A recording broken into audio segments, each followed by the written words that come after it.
Hello, dear friends. Today story is about Sati, the story of Sati. King Daksha was one of the sons of Lord Brahma. Daksha had many daughters. 27 of them were married to handsome moon god Chandra. And among his remaining daughters, Dakshani was married to Shiva. Daksha was not at all happy with Dakshani's choice. Shiva spent most of his time either on Mount Kailash in the freezing Himalayas or in cremation grounds. To make matters worse, he looked positively dreadful with his long, dark, matted locks and that snake wrapped around his neck like a garland. Daksha felt that his beautiful daughter deserved a better husband. But Dakshini, who was also known as Rudraini, was very happy with her husband and enjoyed her time with him no matter where they were. One day, Daksha decided to perform a grand yajna. He invited all his daughters and his sons in law, as well as many other relatives and friends, to participate in the event. On the day of the yajna, as soon as Daksha entered the place, everyone stood up to welcome him, all except Brahma and Shiva. Daksha was livid. God or not, Shiva was his son in law. And by not standing up at his arrival, Shiva had insulted Daksha. At least that's how the king perceived it. A few months later, Daksha held another grand yagna, but this time he didn't invite Dakshayani and Shiva. When Dakshayani heard that all her sisters were visiting her father's house, she said to Shiva, I want to go to my father's house for the yagna. Will you come with me? Shiva smiled and replied, You shouldn't go without an invitation, even if it is your father's home. A daughter doesn't need an invitation to visit her parents, she retorted.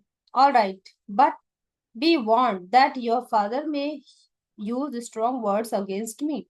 I know how loyal and kind you are, and I am afraid that it may be hard for you to listen to him. I hope you will be careful. I won't accompany you, dear wife, but my blessings are with you. Dakshayani quickly collected a few gifts and left for Daksha's house with Nandi, Shiva's gentle white bull, and his primary vehicle. When Daksha saw his daughter, he said, I don't remember having sent you an invitation. Is your ill mannered husband also going to turn up later? Dakshayani didn't say anything, barely restraining her anger.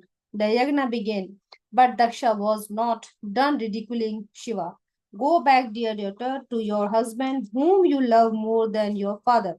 I remember his insult very well, and both of you are no longer welcome here. He continued in his vein until Dakshayani couldn't take it any longer. Humiliated beyond words, she closed her eyes and prayed to her husband, My lord, I have made a mistake by coming here and not heeding your warning.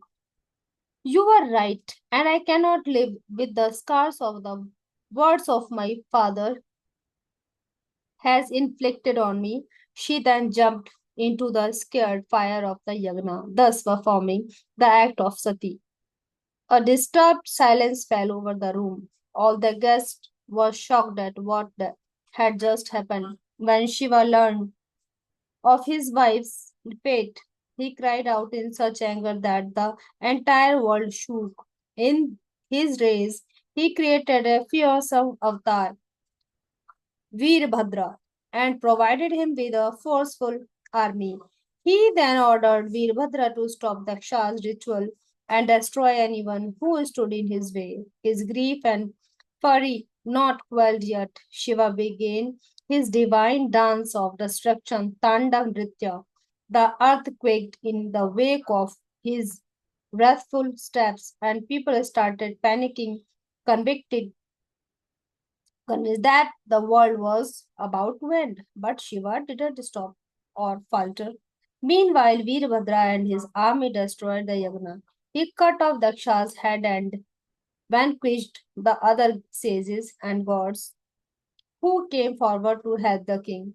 As the destruction continued, they called upon Brahma for help, who entered Shiva to pardon Daksha and restore normalcy to the world. Finally, Shiva calmed down, his compassion awakened. He brought Daksha back to life, replacing his head with that of a goat's. So the proud king would never forget his folly.